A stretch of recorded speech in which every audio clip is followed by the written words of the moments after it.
Okay, so in this video, আমরা কিছু important facts নিয়ে কথা বলবো. Some important facts. So we are in lecture 2. আমরা lecture 2 তে আছি. So আমরা কিছু important facts নিয়ে কথা বলবো.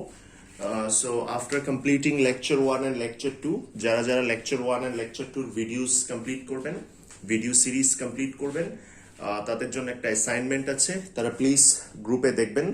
একটা অ্যাসাইনমেন্ট আপলোডেড করা থাকবে এন্ড আপনারা প্লিজ অ্যাসাইনমেন্টটা কমপ্লিট করবেন ইন ডিউ টাইম. আপনারা অ্যাসাইনমেন্টটা কমপ্লিট করবেন in due time. Okay, fine. So please একটু যদি আপনারা দেখেন, so we were talking about some important facts. Okay, so আপনারা দেখবেন লেকচার 2 এর তিনটা ভিডিওস আছে, part 1, part 2, part 3. So this is the part 3. Okay, the last part of lecture 2. আচ্ছা, দেখেন এবার সাম ইম্পর্টেন্ট ফ্যাক্টস. So এখানে একটি ইম্পর্টেন্ট ফ্যাক্টস নিয়ে আমরা কথা বলছি. HV and VV are independent of each other. Okay, HV and VV are independent of each other. HV কি? HV হলো horizontal component of velocity. HV কি? Horizontal component of velocity. VV কি? Vertical component of velocity. Okay, HV কি? Horizontal component of velocity. VV কি? Vertical component of velocity. আচ্ছা, HV and VV are independent of each other. HV and VV are independent of each other. So please এটা মাথায় রাখবেন. HV and VV are independent of each other. That means আপনাদের যদি মাথায় থাকে একটা জিনিস নিয়ে আমরা বারবার বলছি, ভেলোসিটি একটা অ্যাঙ্গেলে কাজ করলে এটা ডিভাইড হয়, একটা হরাইজন্টাল কম্পোনেন্ট আসে, একটা ভার্টিক্যাল কম্পোনেন্ট আসে, রাইট? দ্যাট মিন্স একটা অংশ horizontally কাজ করে, একটা অংশ vertically কাজ করে. That's fine, that's great. So আপনাদের যদি খেয়াল থাকে, আপনাদের যদি এই জিনিসটা মাথায় থাকে, আপনারা দেখবেন আমি আগের ক্লাসে বলছিলাম যে এই দুটো কম্পোনেন্টের মাঝে কোনো রিলেশনশিপ নাই. তারা একজন আরেকজনের উপর ডিপেন্ডেন্ট না, তারা independent of each other. Okay, so আমরা লিখতে পারি there is no relationship between them. There is no relationship between them. তাদের মাঝে কি নাই? তাদের মাঝে কোনো রিলেশনশিপ নেই. That's fine. এখন দেখেন আমরা একটা এক্সাম্পল দেখবো. এই এক্সাম্পলটা দেখলে তোমার এই জিনিসটা কিছুটা হলেও ক্লিয়ার হবে. বারবার বলছি, যেহেতু ফার্স্ট টাইম পড়ছো ওভাবে হয়তো ক্লিয়ার হবে না, but once you do some assignments বা লেটস সে যখন তুমি আরো বেশি বেশি পড়বা, বই পড়বা, তোমার কাছে জিনিসটা একটু ক্লিয়ার হবে. ওকে, তোমার কাছে জিনিসটা একটু ক্লিয়ার হবে. দ্যাটস ফাইন, কোনো প্রবলেম নেই, এটা আমরা বুঝতেছি. So let us consider two identical particles. Okay, let us consider two identical particles. তাহলে আমরা কনসিডার করব দুটো identical particles. Okay, P1 and P2. ঠিক আছে, দুটো আইডেন্টিক্যাল পার্টিকলস নিয়ে আমরা কাজ করব, P1 and P2. আচ্ছা, P1 is thrown with a horizontal velocity hv. খেয়াল করবা P1 কে একটা হরাইজন্টাল ভেলোসিটি দেওয়া হচ্ছে. P1 কে জাস্ট একটা হরাইজন্টাল ভেলোসিটি দেওয়া হচ্ছে.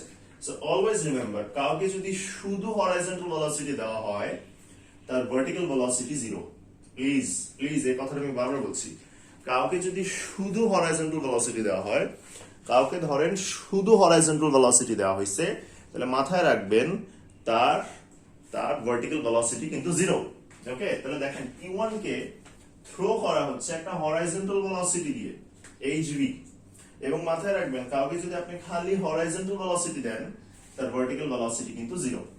তার ভার্টিক্যাল ভেলোসিটি কি? তার vertical velocity 0. That's fine. Okay, এখন আসেন, and P2 is dropped freely from the same height. এবং আরেকটা পার্টিকেল আছে P2. তাহলে দেখেন P1 কে আপনি থ্রো করতেছেন, P2 কে ড্রপ করতেছেন. বুঝেন? P1 কে কি করতেছেন? P1 কে করতেছেন থ্রো, P2 কে করতেছেন ড্রপ. ঠিক আছে, P1 কে করতেছেন থ্রো, P2 কে করতেছেন ড্রপ. তাহলে P1 কে যদি আপনি থ্রো করেন উইথ আ hv, তাহলে মাথায় রাখবেন কাউকে যদি আপনি hv দিয়ে থ্রো করেন, মানে হরাইজন্টাল ভেলোসিটি দিয়ে থ্রো করেন, আপনি দেখবেন তার vv অলওয়েজ 0 আসবে. তার vv অলওয়েজ কি আসবে? 0 আসবে. এন্ড মাথায় রাখবেন যখনই আপনি কাউকে ড্রপ করবেন, whenever you drop someone, there is no hv nor vv. মাথায় রাখবেন প্লিজ বলছি so this is very very important so পাল্লা আমি এখানে একটু লিখে দিচ্ছি সো এটা একটু মাথায় রাখবেন if we drop HV and VV both are 0 meter per second. Okay, so মাথায় রাখবেন so আমি এটা একটু লিখে দিলাম, এটা স্টার দিয়ে দিলাম. ওকে, let me put a star. So HV and VV. Okay, let me put a star there. So HV and VV, please remember this thing. আপনি যদি ড্রপ করেন HV and VV both are 0 meter per second. So that's fine, কোনো সমস্যা নেই. So আমি আবার বলছি HV and VV are independent of each other, কোনো রিলেশনশিপ নেই তাদের মাঝে. So let us consider two particles. কয়টা particles? Two particles, and they should be identical. তারা কি identical? আচ্ছা, একটাকে আপনি horizontal velocity দিচ্ছেন, যাকে horizontal velocity দিবেন তার vertical velocity 0, প্লিজ মাথায় রাখবেন. আর আরেকজনকে ড্রপ করছেন, যাকে ড্রপ করছেন তার horizontal velocity O 0, vertical velocity O 0, both are 0. ওকে, দুইটাই 0. ঠিক আছে, আই হোপ এটা নিয়ে কোনো প্রবলেম নাই. বোথ আর 0. সো আবার বলছি, যাকে আপনি ড্রপ করছেন তার হরাইজন্টাল ভেলোসিটি, ভার্টিক্যাল ভেলোসিটি দুইটাই 0. আর যাকে আপনি লেটস সে হরাইজন্টাল ভেলোসিটি দিচ্ছেন তার ভার্টিক্যাল ভেলোসিটি 0. ওকে, তার ভার্টিক্যাল ভেলোসিটি 0. আবার বলছি, please listen to me carefully. দুটো পার্টিকেল আছে P1 P2 দুটো পার্টিকেল. সো P1 কে আপনি হরাইজন্টাল ভেলোসিটি দিয়ে থ্রো করছেন, তাহলে যাকে হরাইজন্টাল ভেলোসিটি দিচ্ছেন তার ভার্টিক্যাল ভেলোসিটি 0.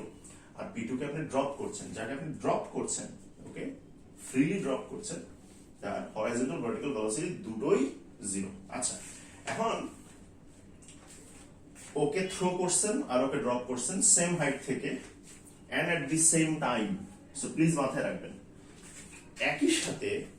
একই হাইট থেকে একজনকে থ্রো করছেন with a horizontal velocity, একজনকে ড্রপ করছেন with no horizontal velocity and no vertical velocity. Please keep this thing in mind. Horizontal velocity and vertical velocity are independent of each other. এটা আমরা পড়ছি, কোনো relationship নেই তাদের মাঝে. আমরা দুটো আইডেন্টিক্যাল পার্টিকেলকে কনসিডার করছি, P1 and P2.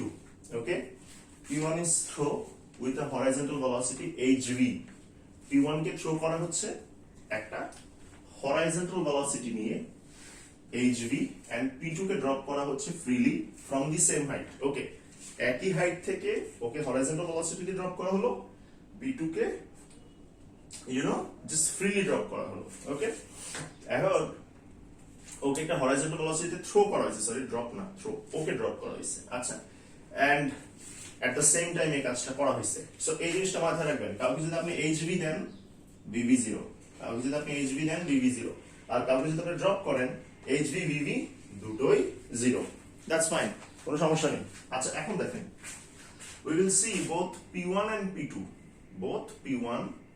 and P2 will reach the ground at the same time. দেখবেন, P1 and P2 will reach the ground at the same time. বারবার বলতেছি, both P1 and P2 will reach the ground at the same time. বারবার বলছি, আমরা কি দেখব? আমরা দেখব both P1 and P2 will reach the ground at the same time. তাহলে P1 এবং P2 একজনকে হরাইজন্টাল ভেলোসিটি দিয়ে থ্রো করলেন আর আরেকজনকে এট দ্য সেম টাইম ড্রপ করলেন. তারা দুইজনই একই সাথে গ্রাউন্ডে হিট করবে, একই সাথে. ঠিক আছে, কি করবে? একই সাথে গ্রাউন্ডে হিট করবে. আচ্ছা, ঠিক আছে, দ্যাটস ফাইন. তারা কি হবে? তারা একই সাথে গ্রাউন্ডে হিট করবে. ওকে, because both the particles P1 and P2 has the same initial velocity VV. এটা কারণ হলো P1 এবং P2 দুজনেরই সেম ইনিশিয়াল ভেলোসিটি আছে, ইনিশিয়াল ভার্টিক্যাল ভেলোসিটি আছে. আবার বলতেছি, এটার কারণ হলো P1 and P2 দুইটা পার্টিকেলেরই শুরুতে ইনিশিয়াল ভার্টিক্যাল ভেলোসিটিটা সেম, যেটা হলো 0 মিটার পার সেকেন্ড. যেটা কি হলো 0 metre per second. So they will take the same amount of time to reach the ground. so they will take same amount of time to reach the ground. Even if P1 has an horizontal velocity but it will not affect its vertical velocity as there is no relationship. আচ্ছা এখন দেখো মাথায় রাখবা খেয়াল রাখো, তুমি যদি এখন এটাকে থ্রো করো আর এটাকে ড্রপ করো এট দ্য সেম টাইম, তারা দেখবা নিচে আসতে একই সময় নিছে। ধরো ও যদি 2 সেকেন্ড টাইম নেয়, ও 2 সেকেন্ড টাইম নেবে। কারণ কি জানো, ভিভি দুইজনের ভিভি সেম। দুইজনের ভিভি সেম। ওকে, আবার বলতেছি, দুইজনের ভিভি হলো সেম। এখন অলওয়েজ মাথায় রাখবা ভার্টিক্যাল ভেলোসিটি, ওকে, ভার্টিক্যাল ভেলোসিটি বা ভার্টিক্যাল কম্পোনেন্ট y অ্যাক্সিস বরাবর ডিসপ্লেসমেন্ট আনতেছে। কোন অ্যাক্সিস বরাবর ডিসপ্লেসমেন্ট আনতেছে? y অ্যাক্সিস বরাবর। এন্ড HV x অ্যাক্সিস বরাবর ডিসপ্লেসমেন্ট আনতেছে। কোন অ্যাক্সিস বরাবর? x অ্যাক্সিস বরাবর। তাহলে এখন দেখো ওর HV 0, ওর HV কি 0, তাহলে ওর হরাইজন্টাল অ্যাক্সিসে কোনো ডিসপ্লেসমেন্ট আসা সম্ভব না, বা x অ্যাক্সিসে কোনো ডিসপ্লেসমেন্ট আসা সম্ভব না। কিন্তু ওর একটা হরাইজন্টাল ভেলোসিটি আছে, তাহলে তার হরাইজন্টাল অ্যাক্সিসে বা x অ্যাক্সিসে একটা ডিসপ্লেসমেন্ট আসছে। হ্যাঁ আসছে তো, দেখো এখান থেকে এখানে গেছে তো, এই যে আসছে তো একটা। তাহলে এই ডিসপ্লেসমেন্টটা কার জন্য আসছে? এই ডিসপ্লেসমেন্টটা আসছে HV এর জন্য। আর এই ডিসপ্লেসমেন্টটা কার জন্য আসছে? এই ডিসপ্লেসমেন্টটা আসছে VV এর জন্য। এখন ইনিশিয়ালি VV 0, কিন্তু যত নিচে পড়বে VV তো ডেভেলপ করবে। এখানেও ইনিশিয়াল VV 0, কিন্তু যত নিচে পড়বে VV তো ডেভেলপ করবে। তাহলে খেয়াল রাখো, তাদের যে ভার্টিক্যাল ডিসপ্লেসমেন্টটা হচ্ছে এটা কিন্তু সেম।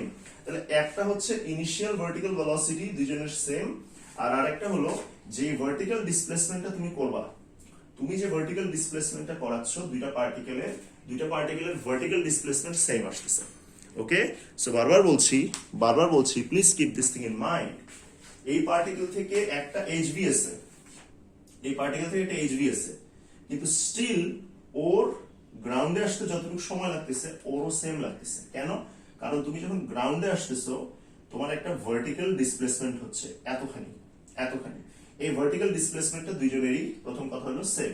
আর দ্বিতীয়ত ভার্টিক্যাল ডিসপ্লেসমেন্ট আনার জন্য তোমার ভার্টিক্যাল ভেলোসিটির দরকার। সো দুইজনেরই ভার্টিক্যাল ভেলোসিটি কি? 1। ঠিক আছে? এখন ওর কোনো HV নাই, কিন্তু ওর একটা HV আছে। এখন হরাইজন্টাল ভেলোসিটি যদি আসলে ভার্টিক্যাল ভেলোসিটিকে ইফেক্ট ফেলতো, তাহলে ডোন্ট ইউ থিংক এখানে একটু মানে ডেফিনেটলি দুইটা তো সেম টাইম লাগতো না নিচে পড়তে, ওর হয়তো একটু কম লাগতো। কেন? কারণ ওর আগে থেকে একটা ভেলোসিটি ছিল। কিন্তু মজার বিষয় হলো এটা horizontal velocity, and horizontal velocity vertical ভেলোসিটিকে কোনো ইফেক্ট ফেলে না। যেহেতু হরাইজন্টাল ভেলোসিটি ভার্টিক্যাল ভেলোসিটিকে কোনো ইফেক্ট ফেলে না, সো নিচে আসতে ওর যা সময় লাগবে ওরও সেম টাইম লাগবে। তাহলে বারবার বলছি, আমরা একটা পার্টিকেলকে হরাইজন্টালি থ্রো করছি and at the same time আরেকটা আইডেন্টিক্যাল পার্টিকেলকে জাস্ট ড্রপ করছি ফ্রম দ্য সেম হাইট। আমরা কি দেখবো? ওর নিচে আসতে যা টাইম লাগছে ওরও সেম টাইম লাগবে। কারণ কি? কারণ নিচে আসার জন্য ভার্টিক্যাল ডিসপ্লেসমেন্টের জন্য ভার্টিক্যাল ভেলোসিটি রেসপন্সিবল। কে রেসপন্সিবল? Vertical velocity. আর হরাইজন্টাল ডিসপ্লেসমেন্টের জন্য হরাইজন্টাল ভেলোসিটি রেসপন্সিবল। তাহলে প্লিজ খেয়াল রাখবা, অবজেক্টটা এখান থেকে এখানে আসতেছে, দ্যাট মিন্স তার একটা ভার্টিক্যাল ডিসপ্লেসমেন্ট হচ্ছে, তার একটা হরাইজন্টাল ডিসপ্লেসমেন্ট হচ্ছে। সো হরাইজন্টাল ডিসপ্লেসমেন্টটা কার জন্য হচ্ছে? HV এর জন্য। আর ভার্টিক্যালটা হচ্ছে কার জন্য? VV এর জন্য। এখন ওর যা ভার্টিক্যাল ডিসপ্লেসমেন্ট ওরও সেম ভার্টিক্যাল ডিসপ্লেসমেন্ট, ওর যা ভার্টিক্যাল ভেলোসিটি ওরও same initial vertical velocity. So ও নিচে আসতে যা টাইম নিবে ওরও সেম টাইম লাগবে। এখন প্রশ্ন হলো, ওর কোনো HV নাই, কিন্তু ওর তো একটা HV আছে, কিন্তু HV থাকলেও এই HVটা ওর উপর কোনো ইফেক্ট রাখে না। যদি রাখতো তাহলে অবভিয়াসলি ওর যা টাইম লাগতেছে ওরও সেম টাইম লাগতো না, ওর হয়তো কম লাগতো, কারণ যেহেতু ওর আগে থেকে একটা ভেলোসিটি আছে। কিন্তু থাকুক না, সেটা তো অন্য অ্যাক্সিসে, এই অ্যাক্সিস বরাবর তো নেই। আর দেখো এই বেচারার কোনো HV নেই, এই জন্য তার কোনো হরাইজন্টাল ডিসপ্লেসমেন্ট হয় নাই। তার একটা VV এখন 0, কিন্তু যত নিচে পড়বে VV-টা বাড়বে, এই জন্য তার একটা ভার্টিক্যাল ডিসপ্লেসমেন্ট হচ্ছে। কি হচ্ছে? তার একটা ভার্টিক্যাল ডিসপ্লেসমেন্ট হচ্ছে। সো বারবার বলছি, প্লিজ এই ভিডিওটা খুব ইম্পর্টেন্ট, আপনারা ভিডিওটা দেখেন অ্যান্ড কারো যদি কোনো প্রবলেম থাকে ডেফিনেটলি আস্ক করেন। এই ভিডিওর ব্যাপার এই পার্টের ব্যাপারে আমরা লেকচার 3-তেও একটু ডিসকাস করবো শুরুতে, কারণ যেহেতু লেকচার 2 এর লাস্টের দিকে টাইম কনস্ট্রেনের জন্য পুরোপুরি করতে পারিনি, সো এটা নিয়ে আবার একটু ডিসকাস করবো। So no problem with this one. So please একটু দেখবেন এইচভি অ্যান্ড ভিভি আর ইন্ডিপেন্ডেন্ট অফ ইচ আদার, মাথায় রাখবেন কোনো রিলেশনশিপ নেই। একটা ভালো এক্সাম্পল হচ্ছে এটা, সবসময় মাথায় রাখবেন কাউকে যদি হরাইজন্টাল ভেলোসিটি দেওয়া হয় তার ভার্টিক্যাল ভেলোসিটি 0, আর কাউকে যদি ড্রপ করেন তার হরাইজন্টাল ভেলোসিটি ভার্টিক্যাল ভেলোসিটি দুইটি 0। ওকে, এন্ড আপনি এট দি সেম টাইম অ্যান্টিক্যাল পার্টিকেলকে একজনকে এইচভি দিয়ে থ্রো করলেন আর একজনকে ড্রপ করলেন, দেখবেন তারা সেম টাইম লাগবে হ্যাঁ গ্রাউন্ডে রিচ করতে। আচ্ছা, এটার কারণ হলো দুইজনেরই ইনিশিয়াল ভেলোসিটি কি সেম, আর যে ভার্টিক্যাল ডিসপ্লেসমেন্ট হচ্ছে ভার্টিক্যাল ডিসপ্লেসমেন্টটাও সেম, ভার্টিক্যাল